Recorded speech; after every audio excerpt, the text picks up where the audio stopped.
Welcome to Nisha kitchen. வாங்க viewers, இப்போ நம்ம சேனலுக்குள்ளே போகலாம். ஹாய் ஹலோ ஃப்ரெண்ட்ஸ், அஸ்ஸலாமு அலைக்கும் வரஹ்மத்துல்லாஹி பரகாத்துஹு. என்ன ஸ்பெஷல்னு பார்க்குறீங்களா? இன்றைக்கி நம்ம நிஷா கிச்சனில் ஒயிட் ஃபாரஸ்ட் கேக், இதை இன்றைக்கி நம்ம எப்படி செய்யலான்றதை பார்ப்போம்.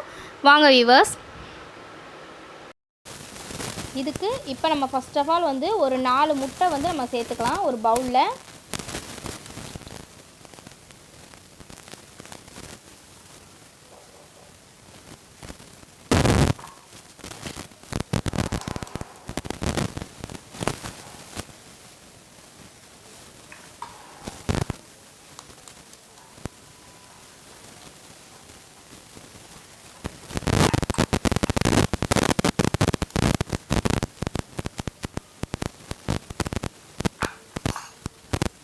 இந்த 4 முட்டையை இப்போ நம்ம நல்லா விஸ்க் வச்சு நல்லா அடிச்சிக்கலாம்.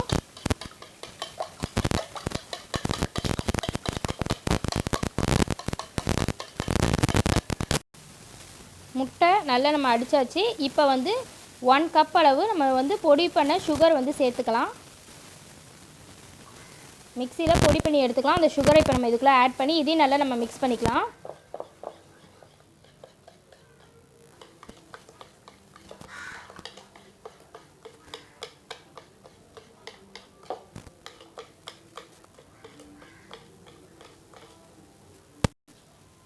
இதுக்கு நம்ம இப்போ வெண்ணிலா எசன்ஸ் ஒரு 1/2 டேபிள் ஸ்பூன் அளவு சேர்த்துக்கலாம்.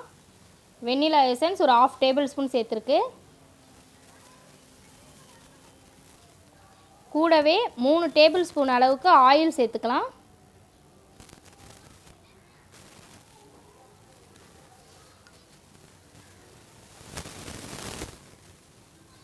இது எல்லாத்தையும் இப்போ நம்ம எல்லாம் ஒன்றா மிக்ஸ் பண்ணிக்கலாம்.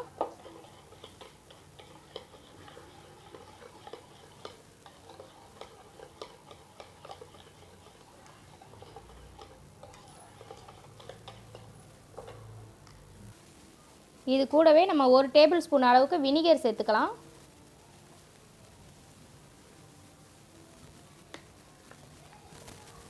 வினிகர் பார்த்திங்கன்னா இது நம்ம 1 டேபிள் ஸ்பூன் அளவு நம்ம சேர்த்துக்கலாம்.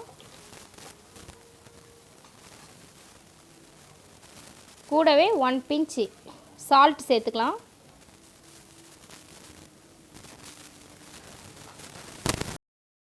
இப்போ இது கூட நம்ம 1 கப்பு மைதா மாவு சேர்த்துக்கலாம். இதை ஒரு அரிப்பில் நம்ம ஜல்லடையில் ஜலிக்கிறதுக்காக நான் ஜல்லடையில் சேர்க்குறேன். இது கூடவே பேக்கிங் சோடா ஒரு 1/4 டேபிள் ஸ்பூன் அளவு சேர்க்கலாம்.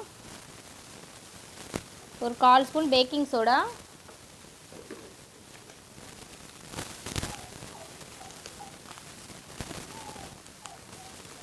½ ஸ்பூன் அளவுக்கு பேக்கிங் பவுடர்,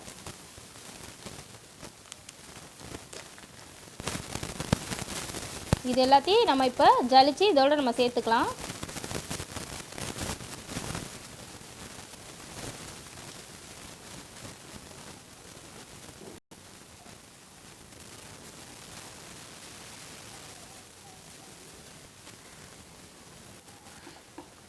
இது எல்லாத்தையும் இப்போ நம்ம ஒன்றா மிக்ஸ் பண்ணிக்கலாம்.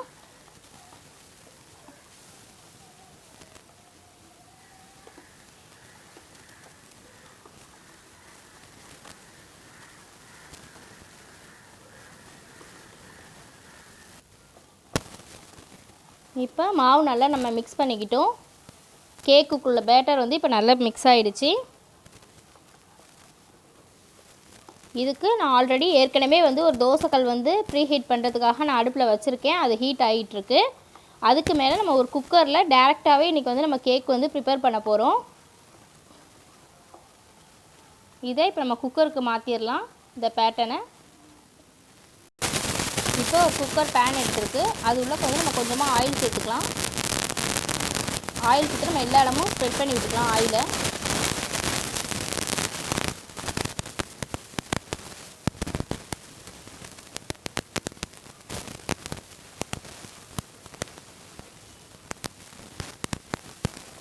இப்போ நம்ம கேக்குக்கு ரெடி பண்ணி வச்ச பேட்டரை அதில் சேர்த்துக்கலாம்.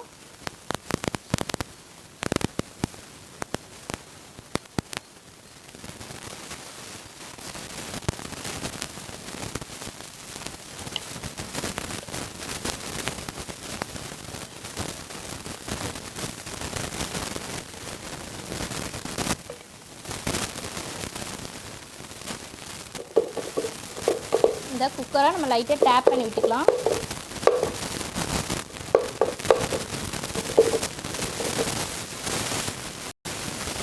இப்போ நம்ம ஏற்கனவே ஹீட் பண்ண வச்சுருக்க தோசை கல்லுக்கு மேலே அந்த குக்கரை வச்சாச்சு. குக்கரில் வந்து நான் பெல்ட்டு வந்து மூடியில் உள்ள பெல்ட் எடுத்தாச்சு. விசில் நம்ம போட தேவையில்லை. இது அப்படியே நம்ம சும்மா க்ளோஸ் பண்ணி வைப்போம். இது வந்து ஒரு 25 நிமிஷம் குக் ஆகணும். 25 நிமிஷத்துக்கு அப்புறமா நம்ம பார்க்கலாம்.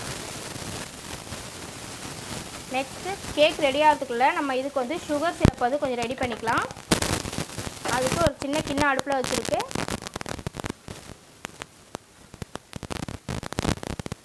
அது கூட கொஞ்சமாக வாட்டர் சேர்த்துக்கலாம்.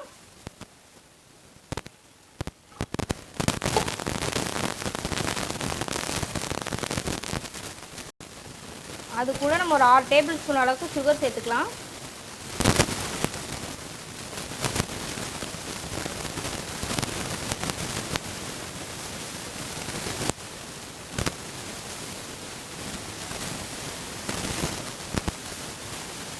இந்த சுகர் நல்லா கரையட்டும்.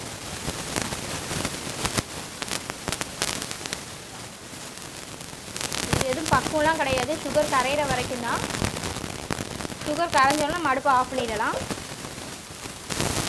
இப்போ சுகர் சிரப் ரெடி ஆகிடுச்சு. நம்ம அடுப்பை ஆஃப் பண்ணிடலாம். இப்போ 25 நிமிஷத்துக்கு மேலே ஆகிடுச்சு. ஒரு 30 மினிட்ஸ் ஆகிருக்கும். இப்போ நம்ம குக்கர் ஓப்பன் பண்ணி பார்க்கலாம்.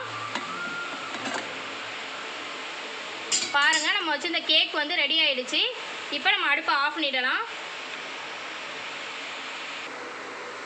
இது கொஞ்சம் நல்லா ஆறுனதுக்கப்புறமா இதை நம்ம அந்த குக்கரை விட்டு நம்ம வெளியில் எடுத்துகிட்டு இதுக்கு நம்ம டெக்கரேஷன் ப்ராசஸிங் பார்க்கலாம். குக்கர்லேருந்து இப்போ நம்ம வந்து கேக் வந்து வெளில எடுத்து வச்சாச்சு. பாருங்கள் எவ்வளோ சாஃப்டாக இருக்குன்ட்டுன்னு. இதை இப்போ நம்ம 2 லேயராக கட் பண்ணி எடுத்துக்கலாம்.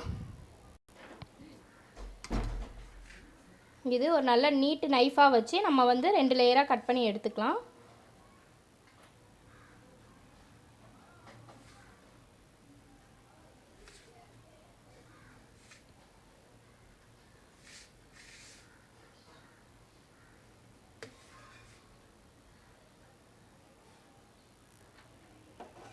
இப்போ கேக் வந்து டபுள் லேயர் நம்ம கட் பண்ணி எடுத்தாச்சு.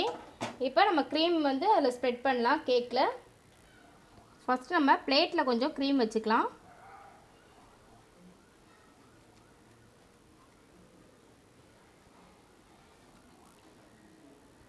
அதுக்கு மேலே இந்த கேக் நம்ம எடுத்து வச்சுருக்கோம். இப்போ இதுக்கு மேலே நம்ம வந்து சுகர் சிரப் வந்து நம்ம ஆல்ரெடி ரெடி பண்ணி வச்சுருந்தோம். அந்த சுகர் சிரப் வந்து இதில் ஆட் பண்ணிக்கலாம்.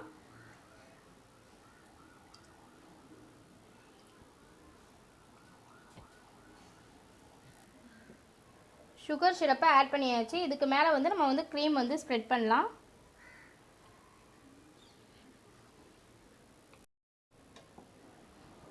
இதுக்கு மேலே நம்ம இன்னொரு லேயர் கேக்கை வந்து நம்ம வச்சுக்கலாம். அப்படி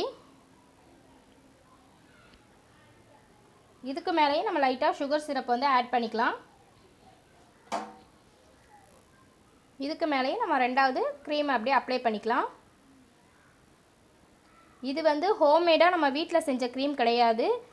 ஏன்னா வந்து விப்பிங் க்ரீம் வச்சு ஒரு டைமில் வந்து அந்த க்ரீம் வந்து சரியாக ப்ராசஸிங் சரியாக வரல. ஸோ இது வந்து ரெடிமேடாகவே நமக்கு வந்து பேக்கரிங்களில் வந்து க்ரீம் வந்து கிடைக்கிது.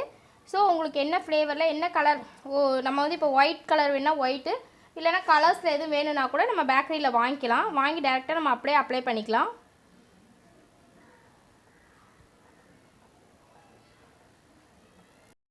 இப்போ நம்ம ஃபுல்லாக க்ரீம் வந்து கேக் ஃபுல்லாக நம்ம ஸ்ப்ரெட் பண்ணியாச்சு. இப்போ இதுக்கு மேலே வந்து டெக்கரேஷனுக்கு வந்து நம்ம வந்து இப்போ பர்பிள் கலரில் வந்து க்ரீம் ரெடி பண்ண போகிறோம். அது இப்போ எப்படி ரெடி பண்ணலான்றதை நம்ம பார்க்கலாம். இப்போ நம்ம ஃபஸ்ட்டு அடுப்பை ஆஃப் பண்ணி ஒரு சின்ன கிண்ணம் ஒன்று அடுப்பில் வச்சுக்கலாம். இதில் வந்து ஆல்ரெடி நம்ம எடுத்து வச்சுருந்த அந்த சுகர் சிரப்பு மீதி இருக்குது, அதே இதில் சேர்த்துக்கலாம். இந்த சுகர் சிரப்பு கொஞ்சம் சூடாகட்டும்.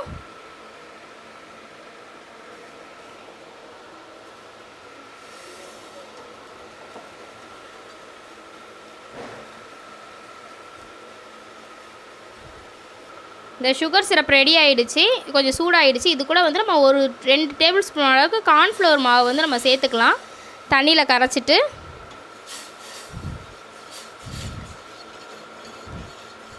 இது கொஞ்சம் திக் வர அளவுக்கு நம்ம கொஞ்சம் கிளறி விட்டுக்கிட்டே இருப்போம்.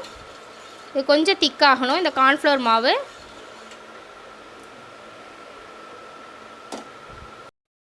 நம்ம போட்டிருந்த அந்த சுகர் சிரப் கார்ன்ஃப்ளவர் மாவு வந்து நல்லா திக்காகிடுச்சு. இப்போ வந்து இதில் வந்து நம்ம வந்து நாவல் பழ சிரப் வந்து சேர்த்துக்கலாம். இது வந்து நிறைய ஜூஸ் கடைகளில் விற்கும் இந்த நாவல் பழ சிரப்பு. அதை இது கூட நம்ம ஆட் பண்ணிக்கலாம். இப்போ நம்ம அடுப்பை ஆஃப் பண்ணிடலாம்.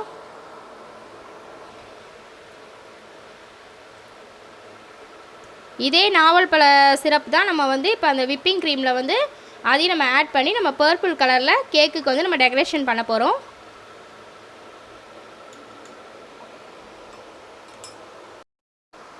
நம்ம அந்த பர்பிள் கலரில் ரெடி பண்ணதை இங்கே நம்ம எப்படி சைடில் வந்து டெக்கரேட் பண்ணிக்கலாம்.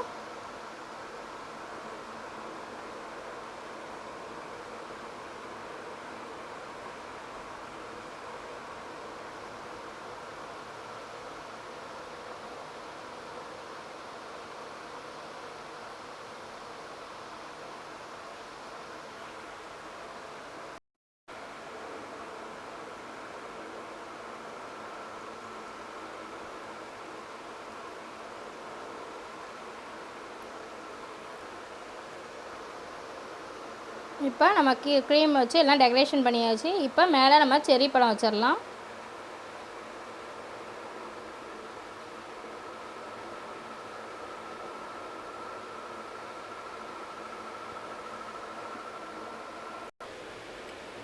பாருங்கள் ஃப்ரெண்ட்ஸ், நம்மளோட ஒயிட் ஃபாரஸ்ட் கேக் வந்து ரெடி ஆகிடுச்சு. பார்க்கவே எவ்வளோ கலர்ஃபுல்லாக எப்படி இருக்குன்னு பாருங்கள். இது ரொம்பவே நல்லாயிருக்கும். இன்ஷால்லா வீட்டில் ட்ரை பண்ணி பாருங்கள்.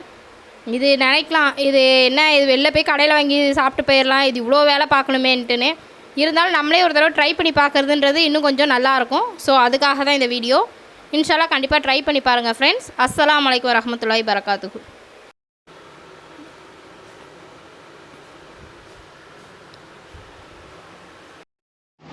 தேங்க்ஸ் ஃபார் வாட்சிங் the video viewers. Nisha kitchen சேனலுக்கு லைக் பண்ணுங்கள், ஷேர் பண்ணுங்கள், சப்ஸ்கிரைப் பண்ணுங்கள். பக்கத்தில் இருக்க பெல் பட்டனை கிளிக் பண்ணுங்கள்.